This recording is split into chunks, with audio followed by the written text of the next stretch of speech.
that is indefinable, which we are trying in vain to define in so many ways. Now this is why there are so many books written about God, written by those who have some experience about God, who have become one with God. Still they write in different ways. Some say He is one, some say He is many, some say the world is His own projection, some say the world doesn't exist, it's only an illusion. Why all these different theories about Him? And each theory is written by an experienced person who has experienced God. Means even after they have experienced the truth, they cannot explain properly as to what He really is.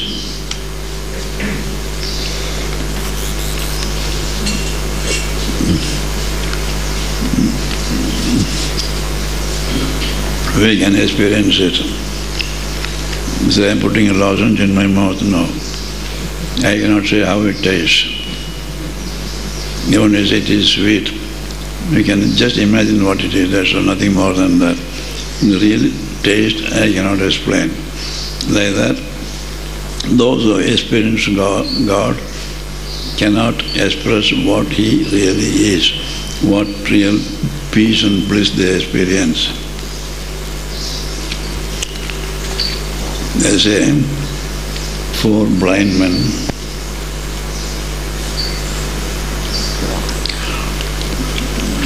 went to see an elephant.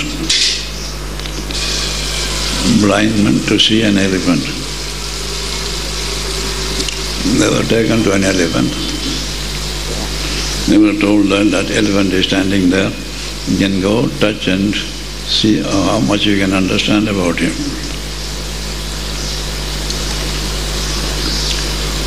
One of them touched the leg, another touched the trunk, another touched the ear, another touched the tail. And they thought that was all. And they came out from there and described what they saw.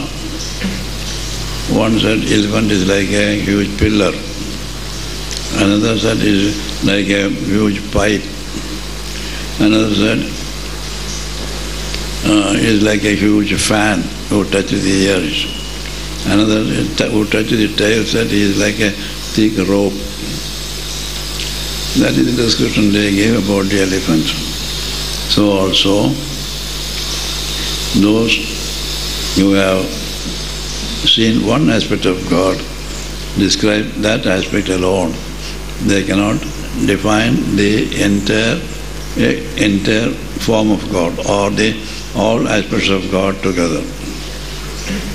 God is infinite. Any explanation cannot be perfect. You can experience it, but you cannot express it. But the beauty is, though He is inexpressible, we can experience Him. Because our own being is not different from His. We are one with Him always, though we have forgotten that. We can experience Him, we can say, I am God. I am one with God. I thought I was different from God till now. Now I experience I am one with God. This privilege has been given to us. When final realization comes to you, it is difficult to describe what it is, if you are asked to do so. We can only express it by negation and not by assertion. We can only say it is not like that, it is not that, it is not that, but we cannot definitely say it is this. The same thing has been said in the Hindu scriptures. If anybody is asked to describe what the state of moksha is from one's own experience, he can express it only by silence, because it is not anything that can be expressed. So also you will find in the teachings of great sages and saints that the reality cannot be described or understood by the help of the mind. Yes. The great teachers are our guides. But in order to raise ourselves to that state, we have to follow many ways and means, as the mind cannot at once take a leap into that infinite existence. No, in order to raise ourselves to that state, if we also want to experience God, we have to follow many ways and means, and the mind cannot at once take a leap into that infinite existence. Mind cannot reach that. Not only at once, it cannot reach at all. Mind has to become perfectly still. It can become still only when it is perfectly purified. If all the thought waves are gone, then the mind becomes calm and still. In that stillness alone, we can experience God. Means He is beyond the mind and intellect. The mind and intellect have no entry into that realm. We must have some help or probe by which we can climb up to that state. We can climb up to that state by purifying our mind. And there are different methods prescribed for purifying the mind. Who can help us? The great incarnations of the world like Krishna, Buddha, Jesus and Muhammad have realized this great truth themselves. If we follow their teachings or even meditate on them, because they are so holy, we shall be able to reach that state. Either we must follow their teachings or we meditate on them. Meditating on them, we develop the qualities they have attained, and ultimately they will be able to give the truth that they have experienced to us.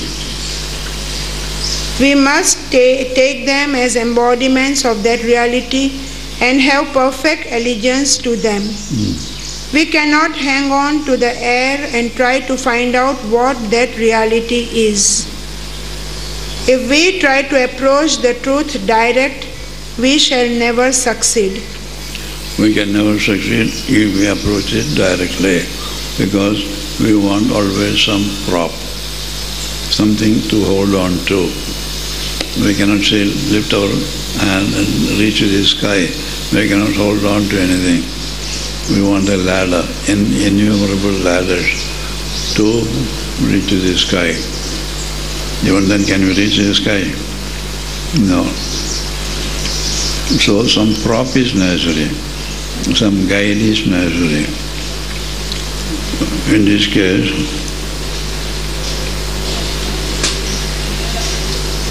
somebody has to tell us how we can reach that which cannot be reached by the mind and intellect. That is why we need a guru who has experienced the truth. Yes. These great teachers or avatars are the mediums of help for us. They have actually demonstrated before us how to live in that supreme state and experience. Therefore, it is said in the scriptures that from Saguna worship we must go to the Nirguna, and from the personal to the impersonal. That's when they come and they tell us, do not try to reach that impersonal straight away. Worship His manifestation first. His manifestation means saints are His embodiments. Worship them, learn from them the way to reach them, then follow the instruction they are giving you with implicit faith. Then you will also go beyond that form to reach the impersonal aspect of God.